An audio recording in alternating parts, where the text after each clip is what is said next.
Government exams की तैयारी कर रहे हो, चाहे वो एग्ज़ाम एसएससी का हो, बैंकिंग का हो, रेलवे का हो या यूपीएससी का हो या कोई अदर स्टेट एग्ज़ाम हो या फिर वो कोल इंडिया एमटी हो या अदर पीएससी हो जिसमें जीए आता है, इंडियन इकोनॉमी आता है, तो ये आज का वीडियो आपके लिए गेम चेंजर साबित होने वाला है।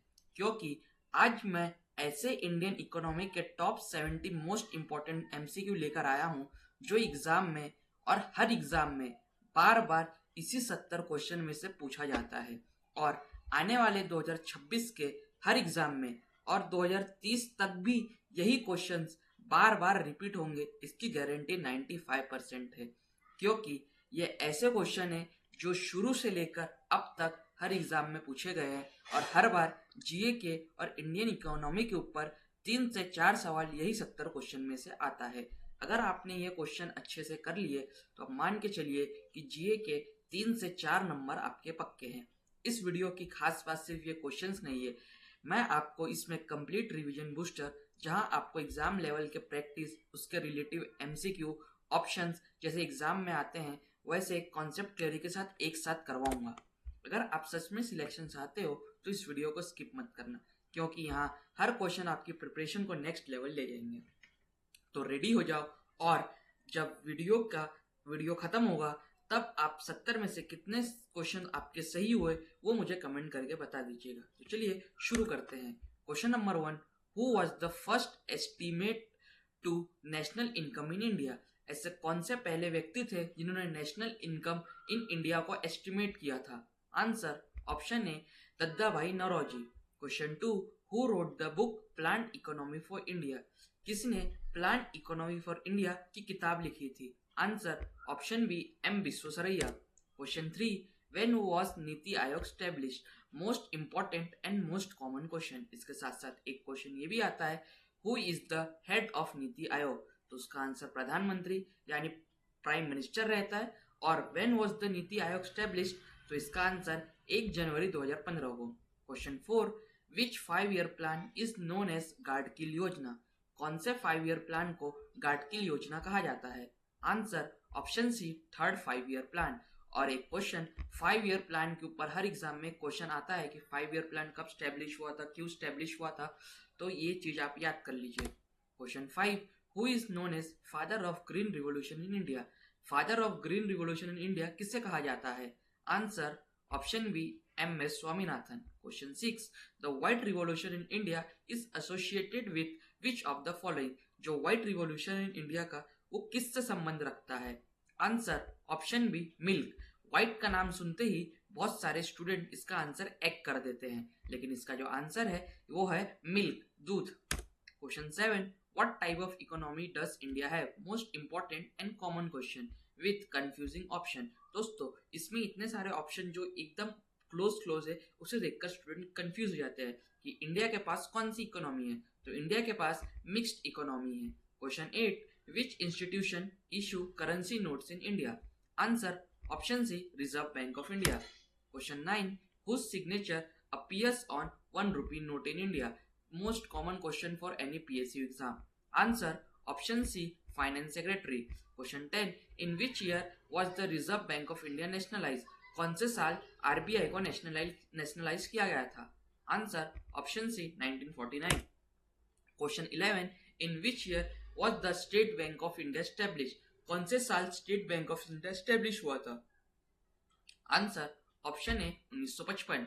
Question 12, in which year 14 major commercial bank nationalised in India? Answer option B 1969। 1969 में 14 जो बड़े बड़े कमर्शियल बैंक थे उनको नेशनलाइज किया गया था, जैसे central bank of India, Punjab national bank, ऐसे बहुत सारे 14 बैंक को नेशनलाइज किया गया था। Question 13, what does the term stagflation mean? Stagflation mean क्या होता है? इसका मतलब option B high inflation with high unemployment. इसका मतलब ये होता है कि जब महंगाई दर बढ़ती है तो उसके साथ साथ अनएम्प्लॉयमेंट भी बढ़ती है, उसे स्टेफलेशन कहते हैं। जब 2020 में अपने भारत में भी स्टेफलेशन लागू हुआ था क्योंकि कोविड के समय महंगाई बढ़ रही थी और लोगों की नौकरी छूट रही थी। Question 14, inflation caused by too much money chasing too food few goods is known as? जो इन्फ्लेशन, जब हम मनी के पैसे के पीछे भागते हैं, जब सामान बाहर से खरीदते गुड्स को तो उसे क्या कहा जाता है? तो answer option B demand pull inflation. Question 15, which sector has the highest weightage in wholesale price index? कौन से सेक्टर का हाईएस्ट वेटेज रहता है होलसेल प्राइस इंडेक्स में? तो answer option C manufacture product. Question 16, which organisation releases the consumer price index CPI in India? तो answer option C national statistical office. जो consumer price India का जो organisation जो तय करता है, वो बताता है कि कौन सा चीज पे कितना कंज्यूमर प्राइस लगेगा, वो हमेशा नेशनल स्टैटिस्टिकल ऑफिस करता है। ये भी मोस्ट इंपॉर्टेंट क्वेश्चन है। Question 17, goods and services was implemented in India on? Goods और सर्विस टैक्स जो था वो भारत में कब से लागू हुआ? तो आंसर ऑप्शन बी 1 जुलाई 2017। ये भी मोस्ट इंपॉर्टेंट और कॉमन क्वेश्चन, और साथ साथ ये वाला क्वेश्चन भी, व्हाट टाइप ऑफ जीएसटी? तो जीएसटी इनडायरेक्ट टैक्स है। Question 19, what is the duration of financial year in India? Financial year का ड्यूरेशन क्या रहता है इंडिया में? तो answer option B 1 April to 31 मार्च।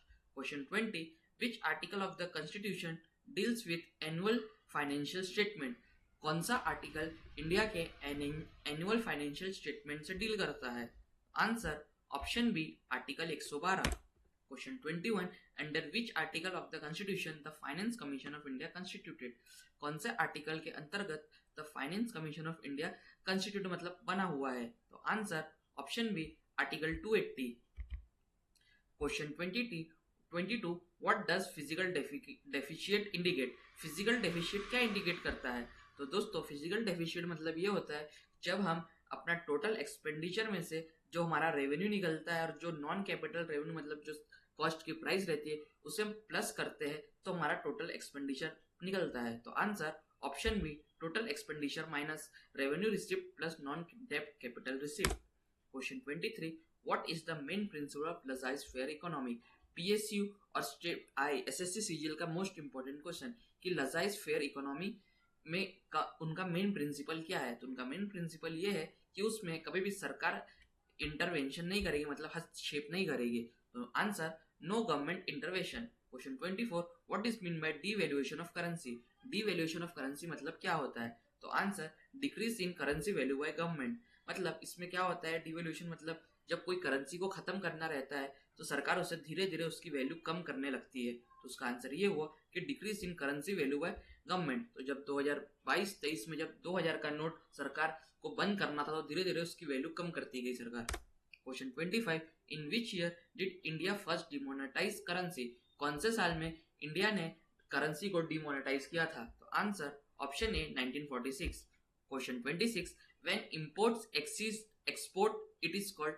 जब इंपोर्ट बहुत ज्यादा बढ़ जाता है एक्सपोर्ट का उससे क्या कहते हैं? तो answer option B trade deficit. Question 26, when import exceeds, अब जब इंपोर्ट बढ़ता है तो उस एक्सपोर्ट को क्या कहते हैं? तो उसका answer option B trade deficit. Question 27, Gresham's law is related to? ये भी मोस्ट इंपॉर्टेंट क्वेश्चन है। Answer currency circulation. Gresham's law basically currency circulation के लिए उससे रिलेशन रखता है। Question 28, what does the Lorenz curve represent? Lorenz curve क्या represent करता है? तो answer option C income inequality. Question 29, the Phillip curve shows the relationship between? Answer option B inflation and unemployment. Question 30, disguised unemployment is mostly found in? Answer option C agriculture sector. दोस्तों disguised unemployment मतलब ये होता है कि जो major bunch of जो ये मतलब जो पढ़े लिखे अनएम्प्लॉयमेंट लोग रहते हैं वो बेसिकली इंडिया में किस सेक्टर में पाए जाते हैं? तो बेसिकली या तो एग्रीकल्चर सेक्टर में, जैसे गांव में आप जाओगे तो गांव में हर दूसरा तीसरा बंदा एग्रीकल्चर सेक्टर से रहता है, एग्रीकल्चर सेक्टर या एनिमल हस्बेंड्री। वैसे ही उसको डिस्क्यूज्ड अनएम्प्लॉयमेंट कहा जाता है कि कौन से बंच जो एग्रीकल्चर सेक्टर में जो पढ़ा लिखा नहीं रहता है उसे कहा जाता है। अगर आपको वीडियो अच्छी लग रही है तो वीडियो को लाइक कर दो और चैनल को सब्सक्राइब कर दो ताकि नेक्स्ट टाइम भी ऐसे वीडियो लाते रहो। Question 31, the poverty line in India was historical based on? Answer option B calorie intake. दोस्तों ये भी काफी इंपॉर्टेंट क्वेश्चन है। The poverty line in India was historical based on calorie intake. Question 32, which organisation publishes the human development index? Answer option C UNDP। Question 33, which of the following is not a dimension of HDI? HDI का कौन सा dimension नहीं है? तो answer option T, infant mortality rate. Infant mortality rate ये दोस्तों RBI के अंतर्गत आता है। Question 34, in which year was the Bombay stock exchange establish? BSE, ये भी काफी कॉमन क्वेश्चन है कि बीएसई कब स्टैब्लिश हुआ था? तो answer option A 1875। Question 35, Nifty is the index of which stock exchange? Answer NSE. Question 36, who regulate the capital market in India? Most common और repetitive question. Answer option B SEBI. SEBI ही capital market of India को regulate करता है। Question 37, in which year did SEBI get saturated status? SEBI को saturated status का कौन से साल में मिला कि वो एक सैचुरेटेड सिंगल बॉडी है? तो answer option B 1992। Question 38, the term bull and bear related to stock market? हाँ जी दोस्तों, ये भी काफी कॉमन क्वेश्चन है। बुल और बियर आपने देखा होगा कि जब भी स्टॉक मार्केट की बात होती है तो बुल और बियर अपीयर हो जाते हैं, तो स्टॉक मार्केट से रिलेशन रखते हैं। NABARD was establish in? Answer option B 1982। मैं आपको एक और चीज बताता हूँ, अगर कोई बैंक एग्जाम की तैयारी कर रहा होगा तो भी नाबार्ड का बहुत अच्छी पोस्ट की वैकेंसी आने वाली है, तो जरूर उसे फिल कीजिएगा। Question 40, what is the primary function of NABARD? तो answer option B agricultural credit. Question 41, Exim bank of India was establish in? Exim bank की स्थापना कब हुई थी? तो answer option B 1982। Question 42, where is the headquarter of SIDBI located? ये भी काफी कॉमन और मोस्ट इंपोर्टेंट क्वेश्चन है। Answer option C Lucknow. SIDBI का हेड क्वार्टर उत्तर प्रदेश के लखनऊ शहर में है। Question 43, India introduce LPG reforms in? India ने एलपीजी रिफॉर्म्स को इंट्रोड्यूशन कब किया था? Answer option B 1991। Question 44, who was the prime minister during the 1991 reform? तो 1991 के समय भारत के प्रधानमंत्री कौन थे? तो answer option B Narasimha Rao, P V Narasimha Rao. Question 45, what does the P stand in LPG? LPG के में पी किस लिए इस्तेमाल किया जाता है? तो आंसर ऑप्शन बी प्राइवेटाइजेशन। अभी बहुत जैसे प्राइवेटाइजेशन, अभी रेलवे को प्राइवेटाइजेशन करने की बात हो रही है, तो उसी तरह 1991 में बहुत सारी चीजों को प्राइवेटाइजेशन किया गया था। Question 46, Maharatna Navratna status given to PSU? जो महारत्ना नवरत्ना है उन्हें जो स्टेटस दिया जाता है वो पीएसयू के अंतर्गत दिया जाता है। Question 47, largest export partner of India in 2026 is USA? दोस्तों, इंडिया का जो सबसे बड़ा लार्जेस्ट एक्सपोर्ट सीए है, पार्टनर है, वो यूएसए है। Question 48, largest import of item of India? जो इंडिया सबसे ज्यादा इंपोर्ट करती है वो है क्रूड ऑयल। हम बाहर के देशों से, खाड़ी देशों से क्रूड ऑयल खरीदते हैं। क्वेश्चन 49, IMF हेडक्वार्टर इज इन? ये भी काफी इंपॉर्टेंट क्वेश्चन है और कॉमन क्वेश्चन है। वॉशिंगटन डीसी, ये आपको हेडक्वार्टर्स के ऊपर एक क्वेश्चन जरूर देखने को मिलेगा, नेक्स्ट वीडियो में उसके ऊपर ही लाऊंगा। IMF headquarter is in Washington DC. Question 50, world economic outlook is published by? Answer option C IMF। दोस्तों, जो वर्ल्ड इकोनॉमिक आउटलेट है वो IMF द्वारा पब्लिश किया गया था। अगर आपने अभी तक लाइक नहीं किया है तो वीडियो को लाइक कर दे और चैनल को सब्सक्राइब कर दे। Question 51, World Bank is also known as IBRD? World Bank को IBRD बैंक भी बोला जाता है। Question 52, number of core industry in India is? Bharat में कितने कोर इंडस्ट्री है? Answer option B 8। Question 53, highest weight in IIP sector is? सबसे ज्यादा किसे महत्व दिया जाता है IIP कोर सेक्टर में? तो आंसर रिफाइनरी प्रोडक्ट्स को। Question 54, what is the primary sector? Primary sector agriculture को कहा जाता है। Question 55, highest GDP contribution sector is? जो सबसे ज्यादा जीडीपी कंट्रीब्यूट करता है भारत का, वो कौन सा सेक्टर है? काफी कॉमन और important question. Answer option C tertiary sector. Question 56, what is black money? काला धन किसे कहा जाता है? काला धन उसे कहा जाता है जो कि अनटैक्स, जो मनी के ऊपर टैक्स नहीं दिया जाता, वो काला धन रहता है। Question 57, Chelliah committee deal with? Chelliah committee किससे डील करता है? तो आपने काफी सुना होगा, जीएसटी में जो बिल फाड़ते हैं उनसे चीला कमेटी डील करती है, जो टैक्स रिफॉर्म्स लेते हैं। Question 58, Narasimha committee is related to? तो Narasimha committee is related to banking. Question 59, frictional unemployment means? Frictional unemployment means हम क्या, मतलब जो प्राइवेट सेक्टर में आप देखते होंगे बहुत लोग बार बार जॉब स्विच करते हैं, तो उन्हें फ्रिक्शनल अनएम्प्लॉयमेंट कहा जाता है। तो वो स्विच करते हैं, उन्हें निकाल दिया जाता है, तो दूसरी जगह जाते हैं। Question 60, base rate of bank means? Base rate मतलब जो मिनिमम लैंडिंग रेट रहता है, जिसमें किसी को पैसा उधार देते हो एकदम मिनिमम लैंडिंग रेट पे, उसे बेस रेट कहा जाता है। Question 61, repo rate is decided by? Repo rate किससे डिसाइड होता है? तो आरबीआई के एमपीसी के द्वारा मेजर किया जाता है और उससे डिसाइड होता है। Question 62, gilt edge market refers to, जो गिल्ड एज मार्केट है वो किसे रेफर करता है? तो गवर्नमेंट सिक्योरिटीज को रिफर करता है। क्वेश्चन 63, मोस्ट इंपॉर्टेंट और कॉमन क्वेश्चन, अभी एग्जाम में ये क्वेश्चन चल रहा है। Blue chip company means stable large company. Blue chip company मतलब होता है stable large company. Question 64, MSP is recommended by, जो एमएसपी रहता है वो किसके द्वारा रिकमेंड किया जाता है? तो answer option C CACP. Question 65, full form of FDI is, FDI का फुल फॉर्म क्या है? तो इसका आंसर foreign direct investment. Question 66, MSME day is observed on, जो एमएसएमई डे रहता है वो कब ऑब्जर्व किया जाता है? तो आंसर ऑप्शन बी 27 जून।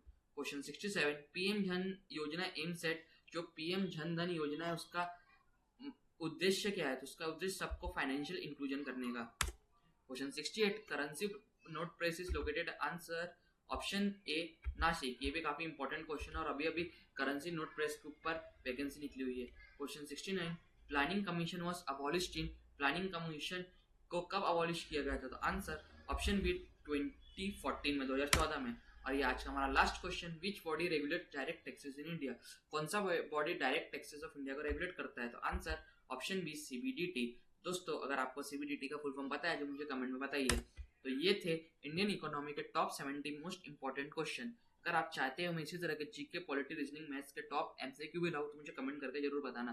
अगर आप सीरियस एस्पिरेंट हो तो वीडियो को लाइक करके चैनल को सब्सक्राइब कर दो। अगर आपको वीडियो अच्छा लगा है तो वीडियो को सब्सक्राइब कर दो, क्योंकि यहाँ मैं आपके लिए daily real exam level content और कौन से जॉब अपडेट है वो लेकर आते आऊँगा। अगर आपको कोई और क्वेरी और आपको कितने मार्क्स मिले मुझे कमेंट में बताओ। तब मिलते हैं फिर नेक्स्ट वीडियो में। Keep studying and stay focused.